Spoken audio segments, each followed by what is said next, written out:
Okay guys, आज हम start करेंगे इलेक्ट्रिक फील्ड इंटेंसिटी।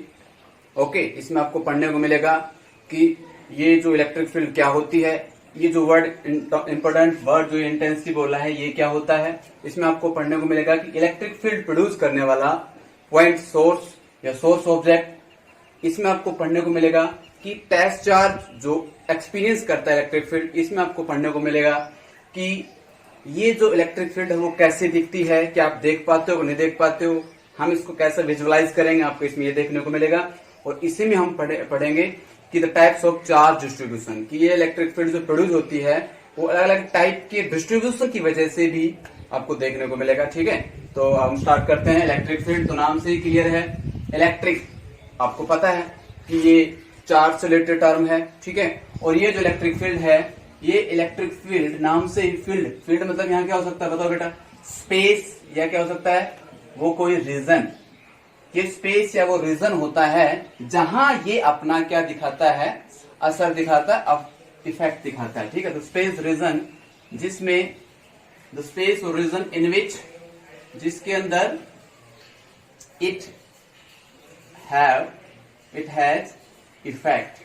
ठीक है, इफेक्ट, ये अपना इफेक्ट रखता है, इसे हम क्या कहेंगे, इलेक्ट्रिक फील्ड। ये क्या क्या क्या कहेंगे इसे हम, इसकी इलेक्ट्रिक फील्ड। ओके, अब यहाँ आपको इम्पोर्टेंट टर्म यहाँ ये समझनी है कि इलेक्ट्रिक फील्ड आखिर कैसी होती है, कैसे दिखती है कि नहीं।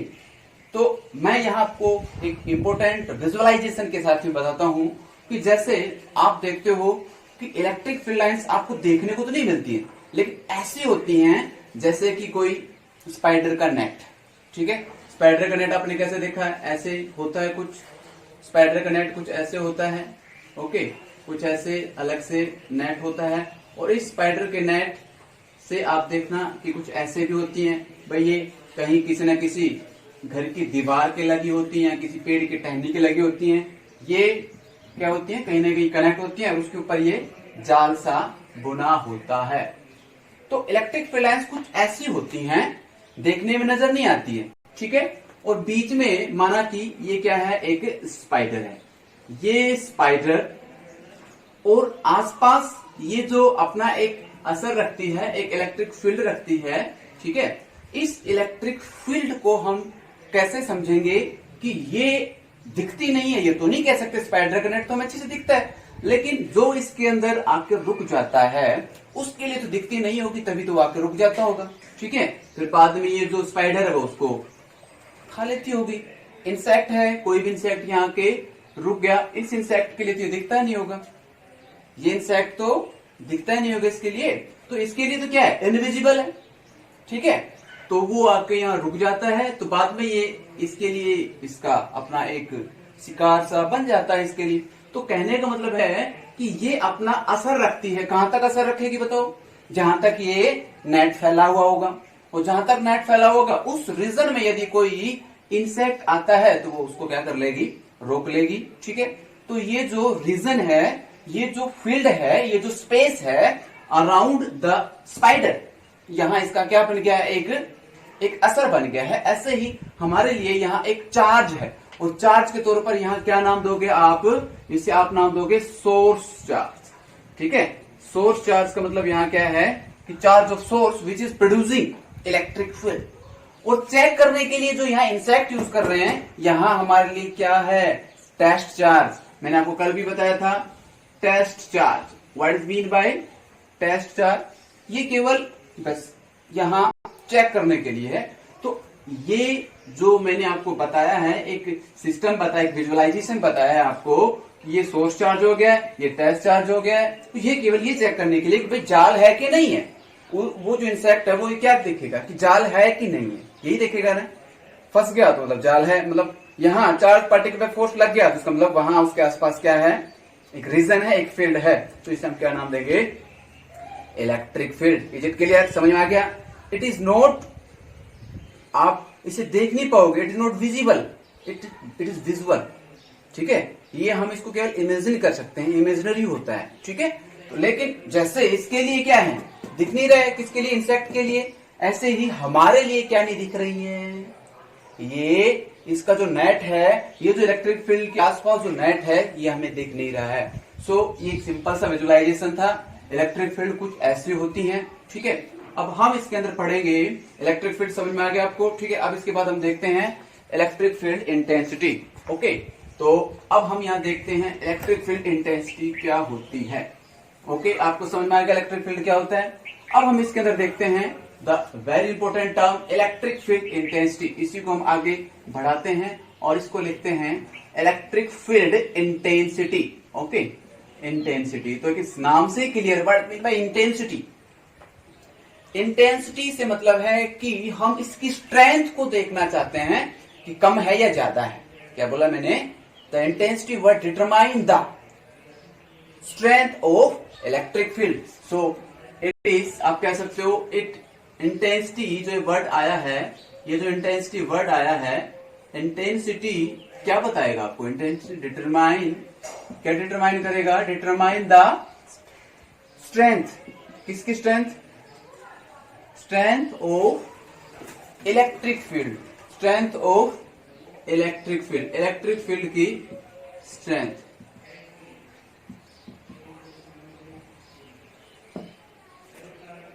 इलेक्ट्रिक फील्ड की स्ट्रेंथ को ये बताएगा। और अब इसको हम मैथमेटिकली कैसे समझते हैं, ये तो हमने समझ इलेक्ट्रिक फील्ड के आसपास का रीजन होता है, लेकिन अब ये देखना चाहते हैं कितनी अमाउंट लगेगी। और इस अमाउंट को पता करने के लिए हम इसको बताएंगे मैथमेटिकली, कुछ ऐसे बताएंगे। मैथमेटिकली कुछ ऐसे बताएंगे, देखो भाई, मैथमेटिकली कुछ ऐसे बताएंगे। This electric field is equal to force experienced by a test charge. क्या बोला मैंने? Determined as force experienced by test charge is known as electric field intensity. Force ज्यादा महसूस हुआ, सीधी सी बात, इलेक्ट्रिक फील्ड इंटेंसिटी ज्यादा होगी। कम फोर्स महसूस हुआ, इलेक्ट्रिक फील्ड इंटेंसिटी कम होगी। ओके, सो ये वर्ड आ गया, देखो टेस्ट चार्ज। मैंने आपको बताया था पहले कि आपको कुछ इंपॉर्टेंट टर्म्स यहाँ ऐसे नए सुनने को मिलेंगे। एंड दिस टेस्ट चार्ज, ये टेस्ट चार्ज क्या है? Test charge Q not is test charge which is very small positive, बहुत ही कम है और स्मॉल पॉजिटिव है। This test charge is very small positive, बहुत छोटा है, ठीक है। वेरी स्मॉल पॉजिटिव से मतलब क्या है? वेरी स्मॉल पॉजिटिव से मतलब क्या है कि ये वेरी स्मॉल पॉजिटिव ही क्यों लिया गया? मेरा क्वेश्चन यहां ये है, वेरी स्मॉल पॉजिटिव इसलिए लिया गया ताकि यदि ज्यादा होगा, suppose this is something a test charge, ठीक है, sorry this is a source charge, और जिसके वजह से हर तरफ क्या फैली हुई है?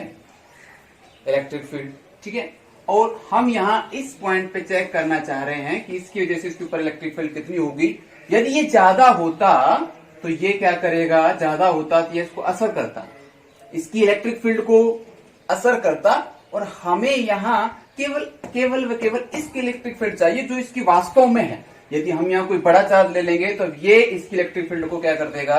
अफेक्ट कर देगा, और हमें इसकी इलेक्ट्रिक फील्ड नहीं मिल पाएगी, बल्कि हमें अब इसका भी थोड़ा बहुत क्या मिल जाएगा? इसके अंदर कुछ अमाउंट, इसका कुछ पार्ट मिल जाएगा इसकी इलेक्ट्रिक फील्ड का भी। इसलिए हमें यहाँ ये जो टेस्ट चार्ज होता है वो हम वेरी स्मॉल एंड पॉजिटिव लेते हैं। ओके, तो इसलिए टेस्ट चार्ज क्या होना चाहिए?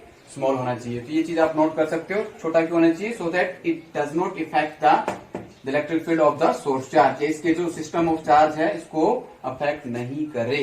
ओके, तो ये बात मैंने आपको बता दी, ठीक है। अब आपको पता होना चाहिए ये जो इलेक्ट्रिक फील्ड है it is a vector quantity. तो आप बताओगे इट इज ए वेक्टर, ये एक वेक्टर क्वांटिटी है, ठीक है। तो इसको आप कैसे लिखोगे वेक्टर क्वांटिटी को? ऐसे एफ को वेक्टर, और यहाँ क्या लिख दोगे भाई?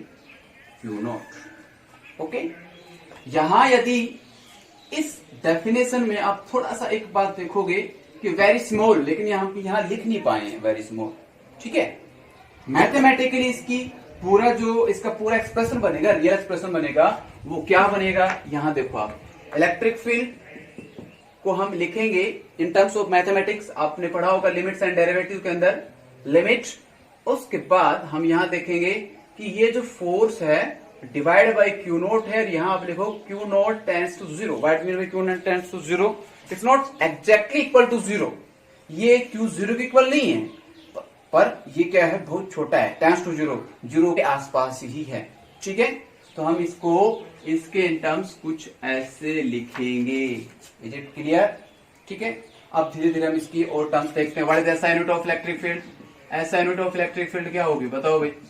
इलेक्ट्रिक फील्ड की SI unit, electric field EF intensity, पूरा ये देखो, अब इलेक्ट्रिक फील्ड इंटेंसिटी की एसआई यूनिट की बहुत सिंपल है, E is equal to force divide by Q, force newton divide by, तो क्या हो जाएगा, न्यूटन पर कूलम।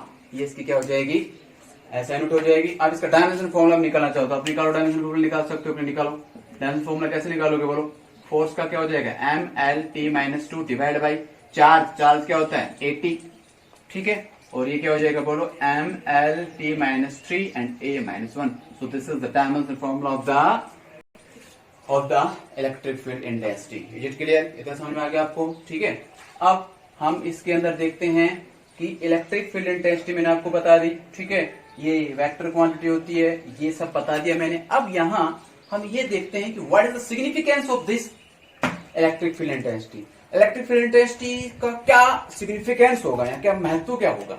तो सीधी सी बात है, यहाँ इलेक्ट्रिक फील्ड इंटेंसिटी का सीधा सा सिग्निफिकेंस इतना होगा कि हम इलेक्ट्रिक फील्ड की वजह से ये पता कर सकते हैं कि किसी चार्ज के ऊपर कितना फोर्स लगेगा। इलेक्ट्रिक फील्ड इंटेंसिटी स्ट्रॉन्ग है, स्ट्रेंथ स्ट्रॉन्ग है, तो किसी चार्ज के ऊपर फोर्स ज्यादा लगेगा, कम है तो कम लगेगा। तो हम ये कह सकते हैं कि ये इसका एक फिजिकल सिग्निफिकेंस होगा, और वो क्या होगा, ये हमें बताएगी क्या, ये जो इलेक्ट्रिक फील्ड इंटेंसिटी है, इट विल डिटरमाइन, ये हमें ये बताएगी, it will determine the strength of force also, ये हमें स्ट्रेंथ ऑफ फोर्स को भी बताएगी। ठीक है, experienced by the test charge. Test charge के तौर पर यहाँ कुछ भी हो सकता है। Is it clear? अब देखो यहाँ ये इसमें सब डिटरमाइन करेगी, और मैंने अभी बताया था E is equal to F by Q, then you can write here F is equal to Q not E। So this is, you can write like this. हम यहाँ फोर्स पता कर सकते हैं यदि हमें इलेक्ट्रिक फील्ड पता हो तो। ठीक है, तो हम इससे ऐसे ये पता कर सकते हैं, we can determine the amount of force यदि हमें इलेक्ट्रिक फील्ड पता हो तो। ठीक है, तो इससे हम ये निकाल सकते हैं इलेक्ट्रिक फील्ड केस के अंदर। ओके, तो ये मैंने आपको बताया इलेक्ट्रिक फील्ड क्या होती है, इलेक्ट्रिक फील्ड इंटेंसिटी क्या होती है, ये सब आपको समझ में आ गया। ठीक है, अब यहाँ एक इंटरेस्टिंग क्वेश्चन अराइज होता है जहां मैक्सिमम स्टूडेंट्स गलती करते हैं। और वो क्या गलती करते हैं, उसमें आप देखोगे कि यदि आपसे क्वेश्चन पूछा जाए, suppose this is test charge, sorry this is point source of 10 coulomb, और इसके पास हम रखते हैं एक 5 कूलम का टेस्ट चार्ज और एक रखते हैं 7 कूलम का टेस्ट चार्ज, माना कि। ठीक है, तो बताओ किस पे ज्यादा इलेक्ट्रिक फील्ड एक्सपीरियंस होगी, किस पे ज्यादा इलेक्ट्रिक फील्ड होगी? तो क्या बताओगे इस केस के अंदर? आपको लगेगा 7 कूलम पे इलेक्ट्रिक फील्ड ज्यादा होगी। नहीं, यहां इलेक्ट्रिक फील्ड 7 कूलम पे नहीं और ना 5 कूलम पे ज्यादा होगी, यहां दोनों के लिए इलेक्ट्रिक फील्ड सेम होगी। ठीक है, अब ये कैसे हो गया कि फोर्स तो सर सीधा दिख रहा है, it is the magnitude of the product और मैग्नीट्यूड ऑफ द चार्जेस, सीधा 10 10 7 70 और 10 5, तो सीधा दिख रहा है हमें, यहाँ ज्यादा 7 कॉलम पे ज्यादा होनी चाहिए। लेकिन यहाँ जो ये इलेक्ट्रिक फील्ड है वो 7 कॉलम के लिए भी 5 कॉलम के लिए भी इलेक्ट्रिक फील्ड सेम होगी। इसको कैसे समझोगे? हम फिर दोबारा मैथमेटिकली उसी बात पे आते हैं, E is equal to F by Q not. Okay, माना कि हम यहाँ एक चार्ज पार्टिकल मानते हैं, टेस्ट चार्ज पार्टिकल मानते हैं क्यू नॉट, और अब इससे हम निकालते हैं। चलो पहले बताओ इसके और इसके बीच में फोर्स क्या होगा, इसके बीच में फोर्स क्या होगा? Suppose this is capital Q, हम इसको कैपिटल क्यू मानते हैं, दोनों के बीच में फोर्स कितना होगा? Tell me. F is equal to k capital q q naught divide by distance, माना है कि इन दोनों के बीच में क्या है? R, so this is R square divide by Q not, तो क्यू नॉट से क्यू नॉट कैंसिल, क्या आ गया? के capital Q divide by R square. तो क्या मेरे को यहाँ बताओ कि इस इलेक्ट्रिक फील्ड के एक्सप्रेशन में के क्यू आर स्क्वायर के एक्सप्रेशन में कहीं क्यू नॉट है? क्यू नॉट बिल्कुल भी नहीं है। इसीलिए ये वाला जो इलेक्ट्रिक फील्ड है it is independent of the test charge. चाहे यहां Q0 हो, चाहे यहां 5 कूलाम हो, चाहे यहां 7 कूलाम हो, 20 कूलाम हो, 1000 कूलाम हो, इसकी इलेक्ट्रिक फील्ड तो इसकी वजह से होगी, ना कि इसकी वजह से। Is it clear? तो इसकी जो इलेक्ट्रिक फील्ड है, इसकी इलेक्ट्रिक फील्ड है, ये does not depend on the amount of test charge. तो आप यहां भी एक और चीज नोट कर सकते हो, क्या बताओगे? The E F intensity. क्या बोला मैंने यहां? इलेक्ट्रिक फील्ड इंटेंसिटी किस पे डिपेंड नहीं करती है? On the does not depend किस पे डिपेंड नहीं करती है भाई? किस पे डिपेंड नहीं करती है? On the amount of AMT, amount of test charge. ठीक है, यहां आप स्पेलिंग्स पे मत जाइए, मैं कुछ यहां लिखना पड़ रहा है छोटा, ठीक है, ताकि अब इतना ज्यादा नहीं है स्पेस। ठीक है, अमाउंट ऑफ टेस्ट चार्ज पे डिपेंड नहीं करता है, बट किस पे डिपेंड करता है? किस पे डिपेंड करता है? On the system of charge. System of charge, या जिसे हम कह सकते हैं सोर्स चार्ज। क्या बोलते हैं भाई इसे हम? सोर्स चार्ज की जो अमाउंट है ना, उस पे डिपेंड करता है। समझ में आएगी बात आपको? ये इंटरेस्टिंग थिंग आपको पता होना चाहिए, 1 नंबर में पूछा जाएगा। आप तो गलती कर दो तब के तब। ये बात सच है कि दोनों में फोर्स स्ट्रोंग किसके बीच में लगेगा? 7 कूलाम वाले के बीच में फोर्स ज्यादा लगेगा, लेकिन इलेक्ट्रिक फील्ड है वो दोनों में सेम रहेगी, क्योंकि इलेक्ट्रिक फील्ड इसकी चेक कर रहे हैं, इलेक्ट्रिक फील्ड इसकी चेक कर रहे हैं, तो इसका ही असर चेक करेंगे ना कि इनका। ठीक है, सो this is electric field intensity. Okay, तो मैंने आपको ये सब बताया। ठीक है, अब मैंने आपको बताया इंटेंसिटी से क्या मतलब होता है, वीक या स्ट्रॉन्ग हो जाता है। उसके बाद हमें ये समझ में आकर देखो, आपके पास जवाब है। Now you have answers. Field क्या होता है, स्पेस क्या होता है, सोर्स पॉइंट सोर्स क्या होता है, यहाँ प्रोड्यूस करने वाला टेस्ट चार्ज, टू चेक या to determine the strength of electric, check करना चाहते हैं कितनी ज्यादा है कम है। उसके बाद इंटेंसिटी, वीक स्ट्रॉन्ग, ये मैंने आपको बता दिया। उसके बाद विजुअल लेंथ, मैंने आपको बताया ना कि एक ऐसा विजुअल सा होता है, not actual, you can't see. ठीक है, by naked eye, but it seems कि भाई इसके आसपास कोई रीजन है, कोई फील्ड है, कोई क्षेत्र है कि जिसमें अपना एक असर करता है, रखता है। अब बात करते हैं हम इसके अंदर the types of charge distribution. चलो इसी के बीच में एक क्वेश्चन पूछता हूं मैं कि क्या मेरे को बताओ कि एक चार्ज है जिसकी वैल्यू 0 है और एक चार्ज है जिसकी वैल्यू कोई ना कोई 10 कूलाम है। तो मेरे बताओ इन दोनों के बीच में जो फोर्स लगेगा, क्या वो फोर्स 0 होगा? भाई आपने फोर्स पढ़ा था ना कि Q1 Q2 R², तो force direct the product of charges. तो क्या इसमें 0 फोर्स नहीं लगेगा? बताओ, क्या फोर्स 0 नहीं लगेगा? बोलो। अभी तो आपने ये पढ़ा था कि नहीं, Q1 Q2 के प्रोडक्ट के डायरेक्ट प्रोपोर्शनल होता है, मल्टीप्लाई करो फोर्स 0 हो गया। तो क्या फोर्स 0 हो जाएगा? नहीं होगा। कुछ सोचो, मैंने आपको पहले वाले टॉपिक चैप्टर में पढ़ाया हुआ है, इलेक्ट्रोस्टैटिक इंडक्शन। कुछ याद आ रहा है? इसका लिंक आपको ऊपर मिल जाएगा। इसलिए इलेक्ट्रोस्टैटिक इंडक्शन नहीं पता आपको। इलेक्ट्रोस्टैटिक इंडक्शन में आपने पढ़ा था कि इसका जो चार्ज है वो इसको कुछ समय बाद क्या कर देगा? पोलराइज कर देगा। चार्ज नहीं करेगा, पोलराइज कर देगा। और सपोज दिस इज, भाई आपको पता है कोई भी ऑब्जेक्ट जिसमें चार्ज आया नहीं गया नहीं, इससे पहले क्या होता है? वो बॉडी कैसी होती है?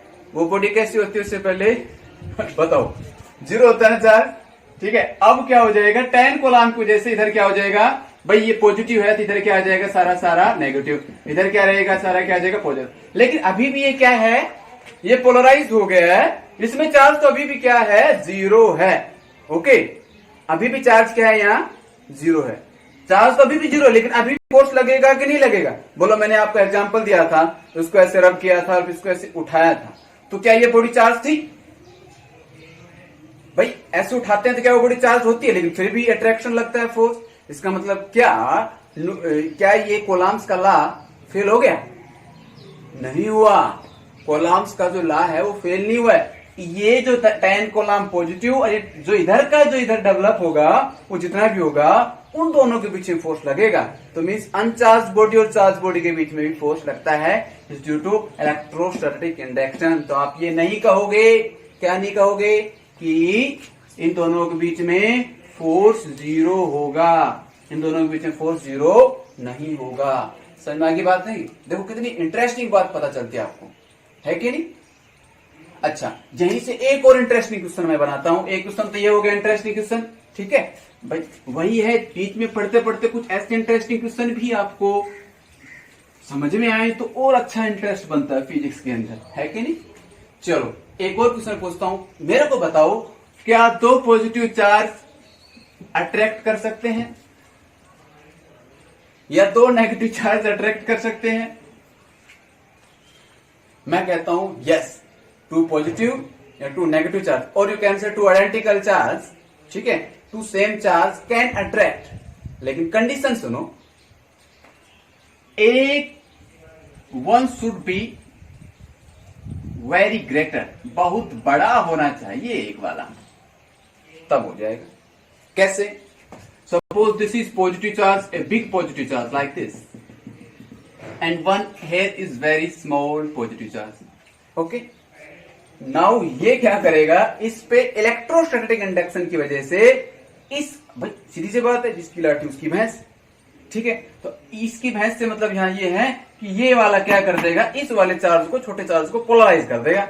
तो कहीं ना कहीं इसके अंदर जो थोड़े बहुत क्या बचे थे नेगेटिव चार्ज, वो किस तरफ आ जाएंगे, इस तरफ आ जाएंगे, किस तरफ आ जाएंगे, इसके इस तरफ आ जाएंगे।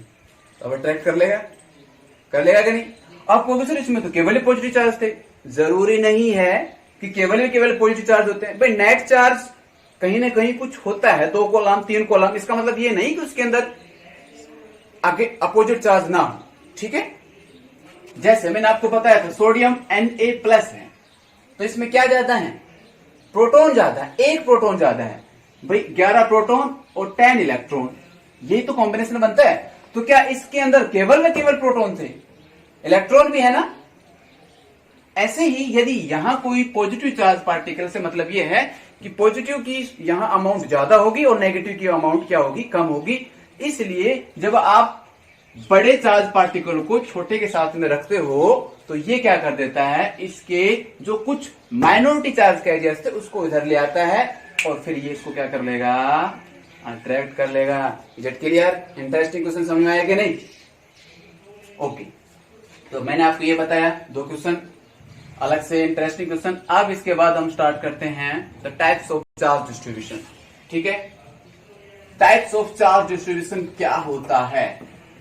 तो डिस्ट्रीब्यूशन से क्लियर हो रहा है, नाम से क्लियर हो रहा है कि भाई जो चार्ज है वो फैला हुआ होगा, ठीक है। और वो कैसे फैला हुआ होगा, चलो एक क्वेश्चन और बन जाता है, बड़ा मजेदार क्वेश्चन बन जाता है। Electroscope, what is electroscope? What is electroscope?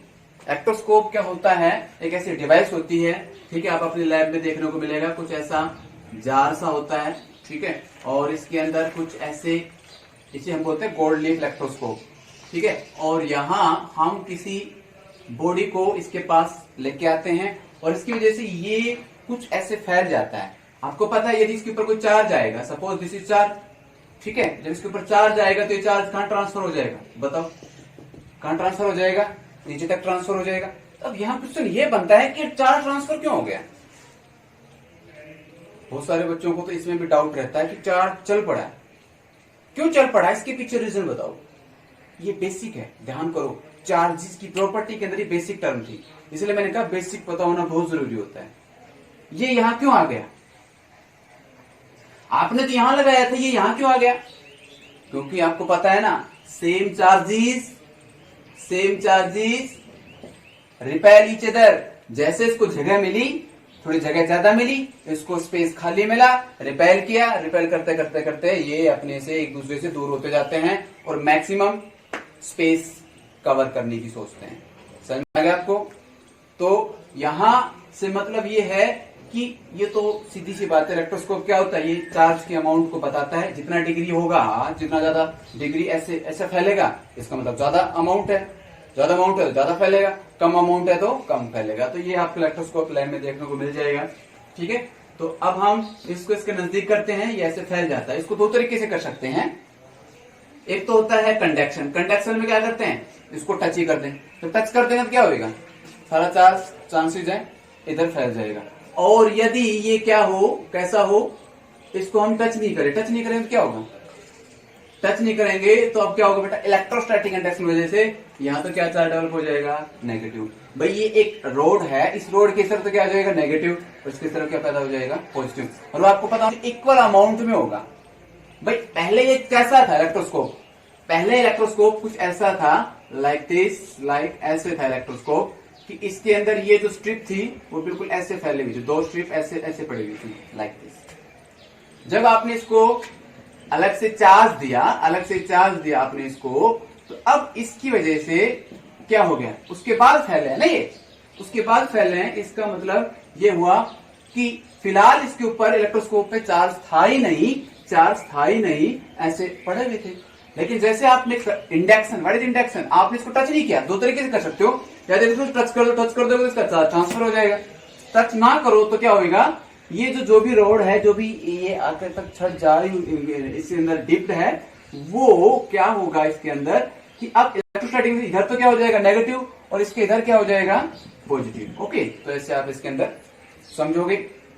यहां चार्ज डिस्ट्रीब्यूट हो रहा है, चार्ज यहां ट्रांसफर हो रहा है, इसलिए यहां आप, जो मैं आपको बताना चाह रहा हूं, चार्ज डिस्ट्रीब्यूशन, और मैंने यहां पहले डिस्ट्रीब्यूशन को ही समझाया, what mean bye distribution, distribution charge का क्यों होता है, समझ में आपको, चार्ज का डिस्ट्रीब्यूशन क्यों होता है वो मैंने आपको बताया, कि जैसे इसको स्पेस मिलता है फ्री, तो सेम चार्जेस तो रिपेल करते हैं और मैक्सिमम स्पेस कवर करने की सोचते हैं। ठीक है, तो अब हम यहां देखते हैं टाइप्स ऑफ चार्ज डिस्ट्रीब्यूशन। जो मैं यहां बता रहा हूं बहुत ही जरूरी है बेटा, क्योंकि ये वाला जो टॉपिक है ये आपको आगे डेरिवेशन में बहुत ज्यादा काम आएंगे। The types of charge distribution, तो पहले वाला होता है लीनियर चार्ज डिस्ट्रीब्यूशन, नाम से क्लियर है, linear charge distribution. Linear charge distribution से मतलब है लाइक दिस लैम्डा, इसको डिनोट लैम्डा से करते हैं। लीनियर चार्ज डिस्ट्रीब्यूशन से मतलब ये है कि the amount of charge distributed over A length, length के अलोंग जो फैला हुआ चार्ज होगा हम उसे क्या कहेंगे, Q divide by L। What is L? तो charge distributed per unit length is known as linear charge density. Okay, Q by L। और इसको और लिख सकते हो, ऐसे भी लिखा मिल सकता है dQ डिवाइड बाई DL। ठीक है, तो ये स्मॉल स्मॉल अमाउंट का यदि किसी पार्ट में होगा तो इसको भी हम कह सकते हैं। ऐसे ही अब बात करते हैं, यदि आप डिक, चलो इसको और थोड़ा सा लिखना चाहो तो क्या लिख सकते हो, dQ is equal to lambda DL। यदि हम इसका डायग्राम बनाए तो कुछ ऐसा होगा, like this. Suppose this is a conductor of some length, certain length, और इसके ऊपर ये क्या फैला हुआ है, चार्ज, एक लाइन के अंदर एक लीनियर चार्ज डिस्ट्रीब्यूशन। समझ में आ गया। अब दूसरी बात करते हैं surface charge distribution. Surface charge distribution तो यहां भी बहुत आसान है, इसमें कैसे करोगे भाई बताओ भाई।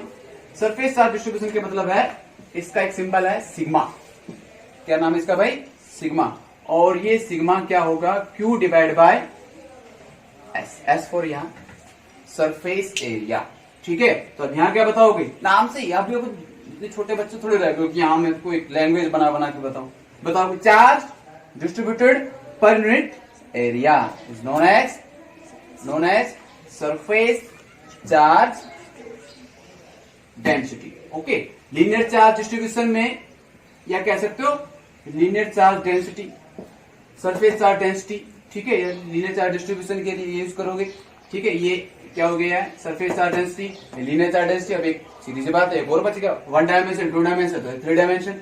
और 3 डायमेंशन में हम क्या यूज करेंगे, बोलो भाई।